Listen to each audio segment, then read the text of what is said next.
This has been my daily driver, the iPhone 15 Pro. And it has been great, but there's just something about iPhone that seems a little stale. I've been reviewing both iPhones and Androids, but I've never made the full switch to Android. And I know I've been called an Apple fanboy by some of you, and I guess that's fair. But when the best phone available to you is your work phone, I guess it's a no-brainer. However, I've decided that I want to make the switch to Android to delve deeper into the smartphone world. So for the next 30 days, I'm going to be switching to 3 different Android phones that I believe will give the best that Android has to offer. The Nothing Phone 1, the Oneplus 8 Pro, and the Google Pixel 6. But first, let's talk about the state of iPhones. Lately, the iPhone has been getting less and less innovative.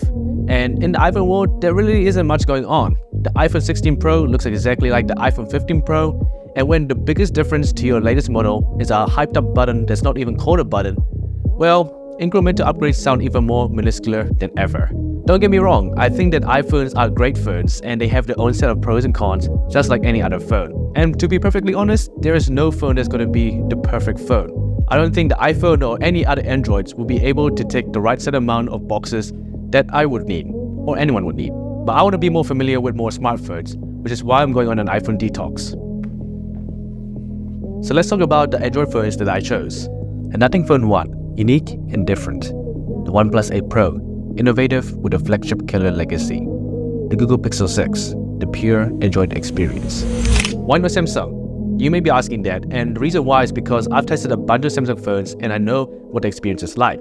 So to get a really deep experience with Android, I wanted to go into some phones that I have not tried before. And I'm not familiar with any of these phones since they're not actually sold in New Zealand. These are all devices known for their clean Android experience, and they don't have any bloatware in the software, having what most people call the stock version of Android. The aim of this challenge is to show you guys what the experience of changing from iPhone to Android is really like, and to present some of the more interesting options available on the market. I'll be switching to each phone for 1 week at a time, and at the end of 3 weeks, I will decide which one I prefer the most and keep using that until the 30 days are over. From there, I'll be deciding whether I stick to Android or go back to iPhone, or maybe both. I'll be reselling 2 phones and keeping one personally. So to start off with, the Nothing Phone 1 is first. And here we go, day 1.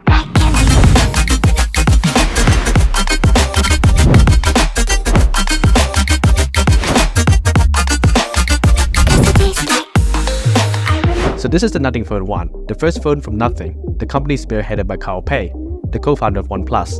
And while there's skepticism over how viable Nothing could be, the answer is clear.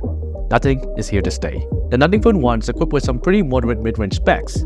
A Full HD 6.5-inch AMOLED display with 120Hz. We also do have the Snapdragon 778 Plus chipset paired with 8GB of RAM and dual 50MP cameras on the back. One ultra-wide, one wide, and a 16MP selfie shooter. It also comes with a 4500mAh battery cell. So overall, this is a pretty good package, but it's nothing amazing or mind-blowing.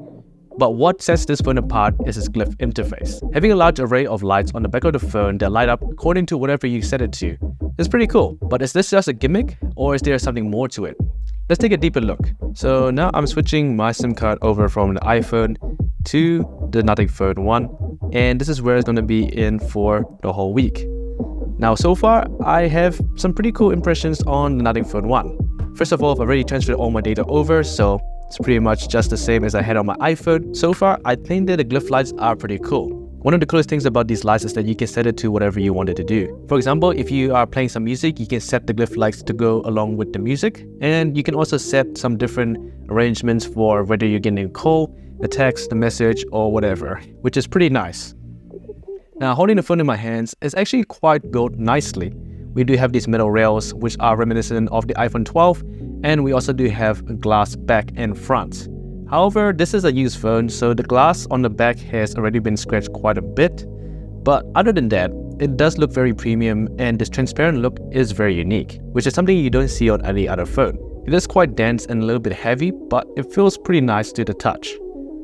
The vibration mode is also pretty solid, and it doesn't feel cheap like some other mid-range phones. The fingerprint sensor is optical, but it does scan pretty quickly and is pretty reliable. Now this phone will get Nothing OS free, but at the moment we're still stuck on 2.5, which does look pretty nice and is quite fluid. So far, the camera quality is pretty on par with most mid-range phones.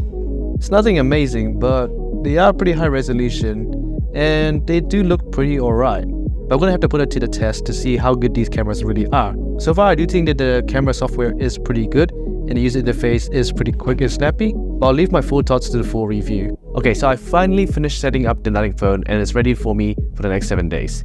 So far, I've been enjoying this phone. The performance has been pretty good and setting up apps and everything is pretty smooth so far. So I think it's going to be a really interesting 7 days with this phone, but make sure to subscribe to make sure you see all the next videos that are coming up with this phone. And let's get into day 2.